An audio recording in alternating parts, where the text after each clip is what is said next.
Good evening everyone. स्वागत है आप सभी का बैंकिंग अपडेट में। दोस्तों, वीडियो स्टार्ट करने से पहले मेरी एक अपील है हमारे सारे व्यूअर्स से कि जो भी कैंडिडेट इस साल एसबीआई क्लर्क के रिगार्डिंग सीरियस और डेडिकेट तरीके से अगर प्रिपेयर कर रहा है तो भैया वो इस वीडियो को देखिएगा। बाकी भैया जो नॉन सीरियस कैंडिडेट हैं उनको इस वीडियो देखने के लिए मैं भाई नहीं कहूँगा, क्योंकि आप मेरे से ज़्यादा ही टैलेंटेड हो। ठीक है, डिसलाइक भी करके जा सकते हो। अगर मेरी बात समझ में आई तो ठीक है भैया, लाइक कर देना। नहीं समझ में आई तो डिसलाइक भी कर देना, चलेगा। ओके। लेकिन जो भी कैंडिडेट एसबीआई के रिगार्डिंग प्रिपेयर कर रहा है डेडिकेट होके, उसके सामने मैं कुछ पॉइंट, कुछ आईना एक तरीके से आप कह सकते हो, रखूँगा। ओके। सो भैया, देखना ना देखना आपका काम है। साथ ही साथ चैनल पर नए हो सब्सक्राइब कर देना, वीडियो अच्छा लगे तो लाइक कर देना, और टेलीग्राम पे आ जाओ, 2300 प्लस सब्सक्राइबर हैं, और इंस्टा पे भी फॉलो कर लो। लिंक जो है दोनों का मैंने डिस्क्रिप्शन में दे दिया है। ठीक है दोस्तों, यहाँ पर मैं इस वीडियो में तीन पॉइंट जो है कवर करने वाला हूँ। एक तो टोटल फॉर्म, दूसरा क्या है मल्टीपल फॉर्म, और तीसरा सीरियस कैंडिडेट। ये भैया बहुत इंपॉर्टेंट होगा। ठीक है, लेकिन उससे पहले जो इन दोनों का डाउट है वो मैं आपको सामने दूर करूँगा। ये कल से कैंडिडेट लोगों का सवाल यही आ रहा है कि टोटल फॉर्म कितना पड़ा है। तो ये मैं स्क्रीनशॉट आपको दिखाना चाह रहा हूँ। यहाँ पर आप देख सकते हैं, हमारे चैनल के एक सब्सक्राइबर हैं, उन्होंने भेजा है। तो स्टार्टिंग के 3 अंक को छोड़ दें तो 18 लाख प्लस जो है फॉर्म अभी तक भैया पड़ चुका है एसबीआई का।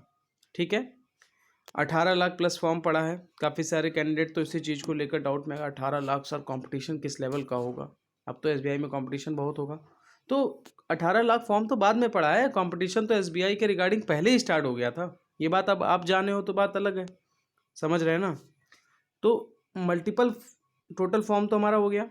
अब मल्टीपल फॉर्म का क्या रोल है उसके रिगार्डिंग हम लोग बात कर लेते हैं। जब एसबीआई की नोटिफिकेशन रिलीज हुई थी हमारे सामने, तो शुरुआती हफ्ते में ही, शुरुआत के दिनों में ही लोगों ने, कुछ कैंडिडेट, बहुत सारे कैंडिडेट थे, ठीक है, इतनी जल्दीबाजी करी थी, इतनी जल्दबाजी करी थी कि आधे से ज़्यादा कैंडिडेट ने फॉर्म को गलत फिल कर दिया था। आधे से ज़्यादा कैंडिडेट ने फॉर्म गलत फिल कर दिया था, जिसमें से बहुत सारे कैंडिडेट, मेरे पास खुद क्वेरी है थी बहुत सारे कैंडिडेट की। सर, हमने डिक्लेरेशन जो है ब्लू पेन से भर दिया।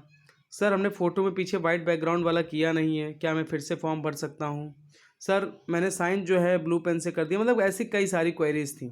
ठीक है, लोगों ने पुराने डिक्लेरेशन, काफ़ी सारे कैंडिडेट की क्वेरी थी, पुराने डिक्लेरेशन से फॉर्म भर दिया, या फ़ोटो पे पीछे वाइट बैकग्राउंड नहीं ला पाए, या साइन मैंने गड़बड़ कर दिया, या कई सारी कॉफी सर। ठीक है, एलपीटी को लेकर डाउट था, तो कई कैंडिडेटों ने एक से दो दो बार फॉर्म भरा है। ये बात मैं आपको रख रहा हूँ, इसीलिए मल्टीपल फॉर्म का भी आपको बता रहा हूँ मीन्स क्या है। अब मान के चलते हैं कि हमारे सामने टोटल फॉर्म जो है वो 18 लाख पड़ा है। ठीक है, लेकिन उसमें से कैंडिडेट कुछ ऐसे भी होंगे ना जिन्होंने, कुछ क्या, आधे से ज़्यादा कैंडिडेट ऐसा होगा जिसने जो है फॉर्म एक से दो बार तक डाला है। ठीक है, क्योंकि आपको ये मालूम है इस बार एसबीआई ने काफ़ी सारे चेंजेस किए थे नोटिफिकेशन के दौरान, जैसे डिक्लेरेशन में, फोटोग्राफ को लेकर, ठीक है, साइन को लेकर, कई सारी चीज़ों को लेकर जो है उन्होंने चेंजेस किए थे। तो इस कारण काफ़ी सारे कैंडिडेट का जो फॉर्म है वो रिजेक्ट हुआ, उसने फिर से भरा। मतलब रिजेक्ट क्या हुआ, जैसे फॉर्म में उसने मिस्टेक कर दी, उसके बाद उसने फिर से फॉर्म भरा, फिर से फॉर्म भरा। ठीक, तो वो पहला वाला भी एक्सेप्ट हुआ, दूसरा भी एक्सेप्ट हुआ। यानी एक कैंडिडेट के दो, मतलब दो, एक से एक कैंडिडेट ने दो बार फॉर्म भर दिया। ठीक है, तो यहाँ पर मेरा ये कहना है कि भैया 18 लाख तो पूरा, चलिए टोटल पूरा आपको दिखा रहा है, बट आपको मैं बता दूं जो मिस्टेक हुई है कई सारे कैंडिडेट के द्वारा शुरुआती दौर में जब नोटिफिकेशन निकला है। इनफैक्ट कल तक भी मैं देख रहा था, काफ़ी सारे कैंडिडेट की क्वेरी थी, सर मेरे से डिक्लेरेशन गलत हो गया तो मैं क्या करूं। मैंने कहा भाई फिर से फॉर्म भरो। ठीक है, कल तक क्वेरी आई है, मैं आपको बता रहा हूँ हमारे चैनल पे।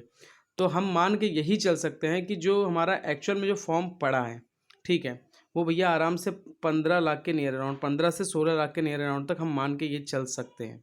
समझ रहे हैं ना जो मैं कहना चाह रहा हूँ, इसीलिए मैं मल्टीपल फॉर्म को बता रहा था। समझ रहे हैं ना। ठीक है, तो 15 से 16 लाख हमारा जो है फॉर्म पड़ चुका है, आप ये मान के चलो। ठीक है, अब एक चीज़, अब आपको भी मालूम है कि अगर हमारा इतना फॉर्म पड़ा है तो आपको भी मालूम है जो हमेशा जब एग्ज़ाम होता है ना, ठीक है, तो अटेंडेंस कितनी होती है, 60 से 70% के नियर अराउंड तक जो है ना कैंडिडेट की अटेंडेंस होती है, चाहे जो भी एग्ज़ाम हो, चाहे जो भी एग्ज़ाम हो। ठीक है, 60 से 70% के नियर अराउंड तक कैंडिडेट की अटेंडेंस होती है। ओके, तो ये चीज़ मैंने आपको क्लियर कर दी। अब सबसे बड़ा सवाल, सीरियस कैंडिडेट, इसका क्या मीन्स है। एक चीज़ मैं आपको बताना चाहता हूँ। अभी कल ही तक मेरे पास क्वेरी आ रही थी, इनफैक्ट आज भी कुछ कैंडिडेट हमारे जो हैं सब्सक्राइबर हैं उनके क्वेरीज आई हैं। सर एसबीआई जूनियर एसोसिएट की एग्ज़ाम डेट क्या है? भैया जी मैं आपको एक बात बताना चाहता हूँ कि पहले जो है ना हमारे पास एग्ज़ाम डेट को लेकर पूरा मैंने आपको बताया था कि 6 जून के नियर अराउंड प्री एग्ज़ाम होने के चांसेस हैं, बोला था मैंने आपको। जब ये पैंडमिक की सिचुएशन आई है चीज़ें उथल पुथल हुई हैं, ठीक है। जो नोटिफिकेशन 12 अप्रैल के नियर अराउंड रिलीज़ होने वाली थी वो 27 अप्रैल या ऐसे 26 लास्ट अप्रैल में रिलीज़ हुई है। मतलब आप खुद सोच लो। और अब के अगर टाइम की मैं बात करूँ ना तो आपको कोई भी आपको एग्जैक्ट एग्जाम डेट नहीं बता सकता है एसबीआई जूनियर एसोसिएट की। मैं आपको बता रहा हूँ कोई भी नहीं बता सकता आपको कि एसबीआई जूनियर एसोसिएट का एग्ज़ाम कब होने वाला है। ये भी पॉसिबल नहीं कह सकते हैं कि जून में एग्ज़ाम होगा या नहीं होगा। लेकिन काफ़ी सारे कैंडिडेट का सवाल यही है, सर एग्ज़ाम डेट कब है? भाई आप एग्ज़ाम डेट को देख के प्रिपरेशन करते हो? मेरा सिर्फ यही एक छोटा सवाल है। देखिए बुरा मानने की कोई बात नहीं है, जो मैं आपको बात बोल रहा हूँ ना, ठीक है, वो आप सुनो, बस सुनो ध्यान से।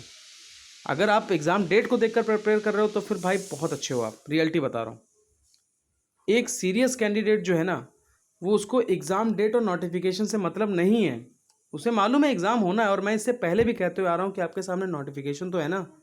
एग्ज़ाम डेट का क्या करना है, आज हो, कल हो, अगस्त में हो, सितंबर में हो, जब भी हो, आपको टाइम मिल रहा है ना। आपके लिए एक एक दिन 24 आवर बहुत इंपॉर्टेंट है, इसको अच्छे से यूटिलाइज़ करो। क्योंकि आपको भी मालूम है कि अगर 15 से 16 लाख भी, अगर मैं बोल रहा हूँ ना 16 लाख भी अगर फॉर्म पड़ा है ना तो कंपटीशन आपके लिए कम नहीं है भैया, कंपटीशन आपके लिए बहुत है। क्योंकि वैकेंसीज कितनी है, 5,000, मालूम है ना, 5,000 है। और अगर मैं 18 लाख के हिसाब से अगर मैं बात करता हूँ, 16 लाख छोड़ दो भाई, मैं पूरी टोटल बात करता हूँ कि भैया 18 लाख वैकेंसी है हमारे सामने, ठीक है, 18 लाख फॉर्म पड़ा है, 5,000 वैकेंसी है हमारे सामने। तो भैया 5% यानी 90,000 के नियर अराउंड तक लोग जो है ना वो सिर्फ और सिर्फ प्री के रिगार्डिंग तैयारी करेंगे।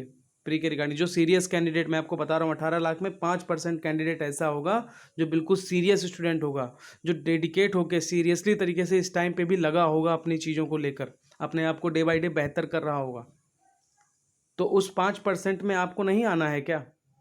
क्योंकि आपको भी मालूम है 5,000 वैकेंसी हैं भैया, 5,000 है ना, तो 5,000 में 50,000 कैंडिडेट ही तो लिया जाएगा, क्योंकि 10 गुना ही तो बुलाते हैं प्री के रिगार्डिंग, सॉरी मेंस के रिगार्डिंग। प्री के रिगार्डिंग तो आपके सामने आ ही गया डाटा भैया, 18 लाख फॉर्म पड़ रहा है। अब आप खुद सोच लो, मेंस के रिगार्डिंग 50,000 सेलेक्ट होना है, 50,000, मतलब अगर देखा जाए तो 5% से भी कुछ कम ही होगा भाई, मैं आपको अगर बता रहा हूँ अप्रॉक्सीमेटली, समझ रहे हो ना। तो 50,000 कैंडिडेट में आप अपना नाम लेके आओगे नहीं, या एग्ज़ाम डेट के बारे में ही पूछते रहोगे? और 50,000 से 5,000 पहुँचना है आपको भैया, ये भी आप मत भूल जाइएगा। तो अगर आपको 5% में अगर आना है ना तो आप इन सब चीज़ों को छोड़ के अपने आप को प्रिपेयर करो। लोग मेरे से पूछते सर एलआईसी का एग्ज़ाम कब होगा? अरे भाई जब होगा तब होगा, बिल्कुल आएगा, मैंने बोला ना आएगा तो आ जाएगा यार, क्या दिक्कत है? आप प्रिपेयर करो ना। आप एग्ज़ाम डेट नोटिफिकेशन दे के प्रिपेयर करते हो क्या? ये क्यों आपको सोचना है यार, क्यों इन सब चक्करों में पड़ना है? इसीलिए भैया सीरियस कैंडिडेट की तरह तैयारी करो। आपके सामने आंकड़ा पूरा आ चुका है, ठीक है। चीज़ों को बेहतर नहीं, अपने आप को बहुत बेहतर करो, क्योंकि कंपटीशन आपको भी मालूम है जूनियर एसोसिएट में बहुत तगड़ा होने वाला है। बट सीरियस कैंडिडेट 5% ही है, फिर मैं कह रहा हूँ। तो कंपटीशन आपका ज़्यादा लंबा नहीं जाएगा, 80-90 हज़ार के बीच में ही रहेगा आपका कंपटीशन। आपको उसमें नाम ला के 5,000 में नाम लाना है, समझ रहे हैं ना। तो मेरी अगर आपको बात अच्छी लगी हो, सही लगी हो, तो भैया लाइक कर देना वीडियो, टेलीग्राम पे आ जाओ हमारे, और इंस्टा पे फॉलो कर लेना भैया, ठीक है। और चैनल पर पहली बार विजिट करो तो सब्सक्राइब कर देना, ठीक है। तो मिलते हैं फिर हम लोग नेक्स्ट वीडियो में, और अपना ध्यान रखिए, अपनी फैमिली का ध्यान रखिए। Thank you, have a nice day.